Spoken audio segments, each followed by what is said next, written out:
Third part. Annette was lying in bed when the door opened without so much as a knock. Since anxiety denied the girl sleep, her blood ran cold the instant she glimpsed the enormous figure filling the doorway. Before she could even ask what he was doing, the giant had glided over to the bed. And though his body looked as if it must weigh a ton, not so much as a single footstep was heard. Annette was scooped into his arms as if she were light as a feather. And those arms felt more like stone than steel, as did his chest. She could barely move her head, but that was all she could do. Annette's eyes shifted their focus from the giant's chest to his face. He was looking down at her. In that dark face there were 2 points of light, crimson and blazing. Annette's consciousness was swallowed up by darkness. The next thing the girl knew, she was lying on an operating table. Though her consciousness had clearly returned, the fact she remained unable to move so much as a finger was probably due to those burning eyes. Off to the right there were sounds of a fierce altercation. "Will you not cease this already?" The voice was that of Countess Genevieve.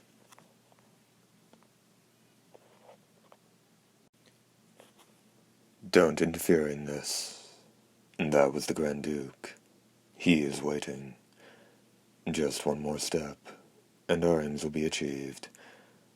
Surely you must understand what a fabulous future this will unlock for the nobility. And not for the nobility alone. This will serve humanity as well. Have you not noticed? You are living in the past. You remain a slave to a nightmare you cannot escape." The voice of persuasion was joined by the sound of a heavy impact, which then became a scream. Far past Annette's head, there was the noise of a body slamming into a wall or something else. An overwhelming presence approached Annette. "No, don't," she said, her mouth moving. Though she couldn't guess what was going to happen next, the fact that it was happening to her inspired terror far beyond imagining. The presence stopped beside the table. Immediately his words rained down on her. "Child, you shall be an invaluable lamb sacrificed for a greater purpose. Chances are you will not survive. However, by giving your life and soul, you will truly bring us one step closer to our goal. You have my gratitude. Stop it." Annette tried madly to undo her bonds. Not so much as a strand of her hair stirred. "What are you talking about? Don't do this. Help me, Father, Mother." Everyone called out as you do. In Annette's heart a faint hope sparked. She had felt a sadness in the Grand Duke's voice she didn't recall ever hearing there before. "I understand how you feel," he continued. "It is not as if you were born to meet such a fate. Weep if you will. Joanna, Peter, Rita, Agnes, Tevis, all tortured me so. Turn my blood to ice. Give unto me such sadness it will still my heart. And always remember this. When your cries and pleas reach my ears, it is not that I'm unmoved. I am no murderer, yet I must play the murderer. The surgery system I developed was not conceived to open your abdomen without the benefit of anesthesia and pull your heart out. My hands were not made to toy with your brains and turn them to pulp. Yet a greater purpose commands that I do so. Do not hate me alone. Though he was insistent, I, Grand Duke Drago, spent 70 long days in deliberation before deciding to take part in this project. If there is a Lord, let his punishment be swift. The moment our aim is achieved, let me be torn limb from limb. That would be fitting retribution for what I have become. Annette's mind was thoroughly deranged. Considering her position, the giant's confessions were the ramblings of a madman. They were nonsense. A murderer's contrition counted for nothing. However, it conveyed to Annette a mournfulness that surpassed mere sincerity. Once the giant's ends had properly been met, he would undoubtedly tear himself to pieces. Forgive me. His voice, doleful and choked with anguish, brought Annette back to deadly reality. What was he going to do? What would happen? Her heart stopped. Stop this. In the time it took the girl to realize that desperate cry had come from the Countess, the giant's presence moved away. There was a clamor that dwarfed the earlier altercation, and it came from almost the same vicinity. There was a breeze and a different presence drawing nearer, and then a pale hand touched Annette's brow, and the spell over her was broken. As the Countess undid the girl's straps one after another, Annette stared at her in amazement.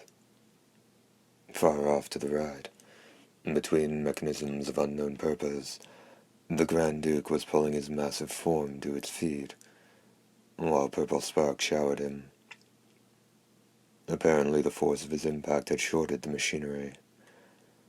The thought that somewhere inside her this delicate woman had power enough to throw that giant actually frightened Annette. Undoing the last of the straps, the Countess said, "Flee," and pointed to a distant doorway. "Your hero is just outside. I wished for such a husband." After being told to hurry and getting a push to her back, Annette got down off the table and started to run. Halfway there, she looked back. The Countess had just leapt right in front of the Grand Duke. With her elegant skirt gathered up, she delivered a savage kick to the giant's jaw. As the Grand Duke reeled backward, his right hand swung around, and the Countess was pitched hard against the floor. Annette saw brains spill onto the floor from the Countess's head. Why would she do all this for me? The girl wondered. She'd heard that humans captured by the nobility were either drained of their blood and made into servants, or else used as playthings, or the subjects of weird experiments, and that was correct. However, there was no denying that at present a noblewoman was engaged in deadly combat in order to protect her, a human. Head split open. The woman crawled across the floor. "I've got to help her." The giant was closing on the girl. Though he was still over 30 feet away, the wind he whipped up in his unearthly aura buffeted her face. Fear forced Annette toward the doorway. The iron door was open. She probably had the Countess to thank for that as well. As soon as Annette was through it, from off to the right a voice called to her, "Little lady." There was no need to ask who it was. "Pick. You came to find me. Now to rescue you." Annette set off behind the boy with the daring smile, but then she tumbled forward. The sudden lull in the strain had swept the legs out from under her. As soon as he noticed, Pick came back, and with one glance he knew what was going on. Without so much as a cluck of his tongue, he squatted down and lifted Annette. "Think you can walk?" he asked. "No." No sooner did Annette notice the boy bending down than the next thing she knew, he was carrying her on his back. "Are you okay?" "Yeah, I'll manage," the boy replied. "A long time ago the village I lived in was attacked by the nobility, and I ran around in the mountains all night long with Mom and my little sister on my back. I had to stop and rest about 100 times, though. What became of your mother? We finally reached a valley with another village, and the nobility attacked there, too. And that time they got her. Got 'em both. Annette didn't know what to say. Put the stake through both their hearts myself. Annette had the wind knocked out of her. It wasn't all that strange. On the frontier, almost everyone had had similar experiences. But she asked, "How old were you then?" 8, I suppose. An 8-year-old boy driving stakes through his mother's and sister's chests. Annette tried to push the cruelty of it all from her head, but she didn't fare well. Instead, however, she got a clearer sense of the broadness of the boy's back and the strength of his gait than anyone anywhere. Something hot slid along the side of her nose, just as she was finished desperately fighting a hiccuping sob. Behind them a cry of rage went up. The Grand Duke was out. What about Countess Genevieve? "Damn it, here he comes," said Pick. "And we were so close to getting to that car. It's no use, we'll never make it. You'll never make anything if you always think it's no use. You'll have to go on and board it alone. I'll hold off this bastard." "You're not going to escape with me?" Annette asked, surprise lowering her tone. "Well, I'm your guard. I fired you. Well, I'm a volunteer guard. Don't you worry yourself about it." The autocar platform came into view, taking the distance to it and the speed of whoever was closing on them from behind into account. Pick thought to himself, "We might not make it." There was a cry of surprise. There was a cry of surprise, and just a brief moment later a thud from the ground. When Pick turned to look, his eye caught sight of the giant sprawled on all fours, like he'd made a dive. Help from heaven above. The autocar was a 4-seater. Loading Annette in first, Pick then got in and started it up. The giant, now rising to his feet, rapidly dwindled in the distance. "We're in luck," the boy exclaimed. "We just might make it out this way. Think we'll manage. At the moment, not really. Sure be nice if the Lord were to lend us a hand, though." Annette said, listening attentively. "What's wrong?" Pick asked. The girl just cocked her head and said, "I don't know. It's just, I was certain I heard someone say, 'Would you settle for little old me?'" Boy, she could walk now and was no longer on his back. "Ain't it obvious? We get out of this creepy train. But in order to do that, you'd have to get it to stop first. Jumping off would be suicide. That's why we're going to the engine room now." Annette was astonished. "The engine room. Can you operate this thing?" "Sure." "That's fantastic. Where do you learn to do that?" Pick furrowed his brow. Out in the sticks, they had a steam engine that was a lot like this. "A steam engine? Are you talking about some half-assed bumpkin railway line?" "Hey, no need to call him half-assed. I think it'd be best not to lump this train in with some countrified steam locomotive, wouldn't you say?" "Oh, is that a fact?" Pick said, turning away in a snit. "Anyway, let's get moving. We don't have any other play. If I can't operate this thing, I'll bust its engine and make it stop." "You're out of your mind." The dumbfounded Annette shot back. The boy gave her an equally disgusted look. "You talk about this like you're just on the sidelines. I'm doing all of this for you. Don't take that patronizing tone with me.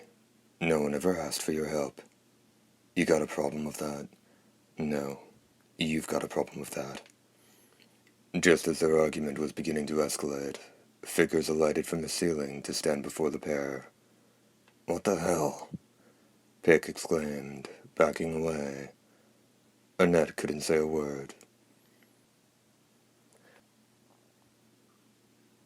Did you think you merely needed to board the autocar to make good your escape? Xenogortian asked, stark fangs bared. We were waiting outside the operating room all along on orders from the Grand Duke, Benelli added, giving Annette an impassioned look, utterly at odds with the image his guard projected. How come you let us be this long? Pick asked, stepping in front of Annette to shield her. Because if we waited until you believed yourself safe, your despair would be all the greater. Gortian's fine jacket shook in time to his laughter. Apparently it was a bit large for him. You sick nobles. Pick planted one foot and was ready to spring on them, but then thought better of it. He had a responsibility to guard Annette.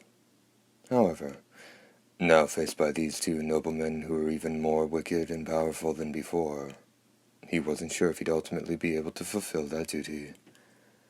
The vibrations of the train came to the boy faintly, yet far stronger than always. It was a moment later that the shaking took on a mass like solid rock, and slammed against all of them. Chapter 9, End.